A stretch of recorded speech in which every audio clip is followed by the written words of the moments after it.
Europe के दक्षिण पश्चिम में स्पेन नाम का एक देश है और स्पेन के उत्तर पूर्व में भूमध्य सागर के किनारे एक शहर बसता है, बार्सिलोना। यहीं से शुरू होती है एक ऐसी कहानी जिसे समझने के लिए नक्शे से ज्यादा समय की जरूरत पड़ती है।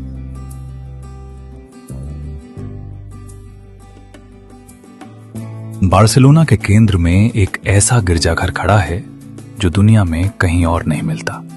ये सदियों पुराना नहीं है, लेकिन इसे बनने में सदियां लग रही हैं। ये है सग्रादा फैमिलिया।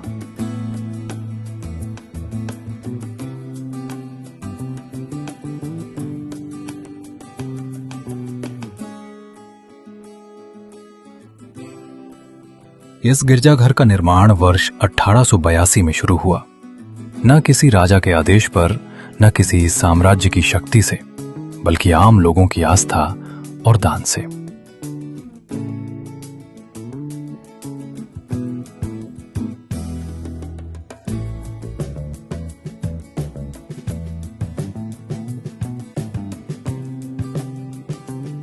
शुरुआत में ये एक साधारण कैथोलिक चर्च के रूप में सोचा गया था, लेकिन इसकी दिशा तब बदल गई जब एक युवा वास्तुकार इस परियोजना से जुड़ा। उनका नाम था एंटोनी गौदी। गौदी के लिए वास्तुकला सिर्फ पत्थर और दीवारें नहीं थीं, उनके लिए इमारतें जीवित थीं।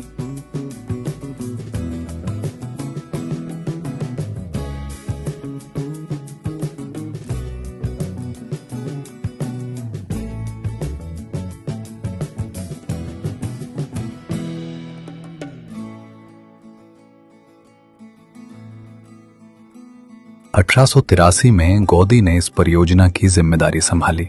उन्होंने पारंपरिक चर्च डिजाइन को पूरी तरह बदल दिया।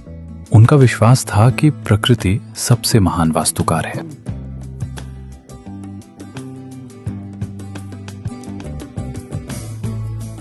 सग्रादा फैमिलिया के स्तंभ पेड़ों की तरह ऊपर की ओर फैलते हैं। छतें जंगल की छतरियों जैसी लगती हैं। रंगीन कांच से आती रोशनी भीतर ऐसे गिरती है जैसे सूरज की किरणें पत्तों के बीच से उतर रही हों।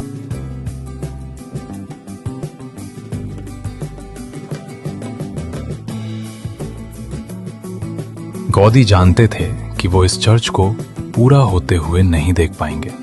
1926 में एक दुर्घटना में उनका निधन हो गया। कुछ ही साल बाद स्पेनिश गृह युद्ध ने इस परियोजना को गंभीर नुकसान पहुंचाया।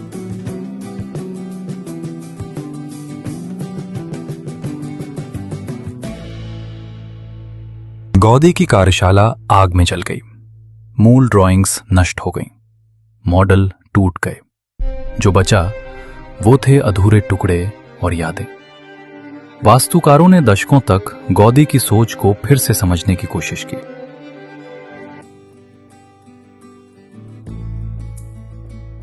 इस चर्च को कभी किसी सरकार ने पूरी तरह वित्त पोषित नहीं किया। इसे आज भी दुनिया भर से आने वाले दान से बनाया जा रहा है, ईंट दर ईंट, पीढ़ी दर पीढ़ी।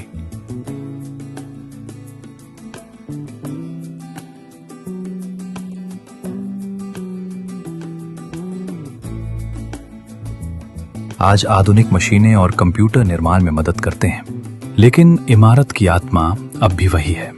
गौदी ने एक बार कहा था, मेरा ग्राहक जल्दी में नहीं है।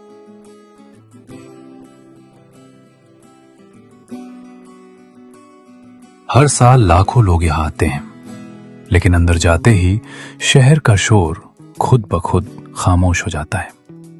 सग्रादा फैमिलिया अधूरी नहीं है, ये अब भी बन रही है।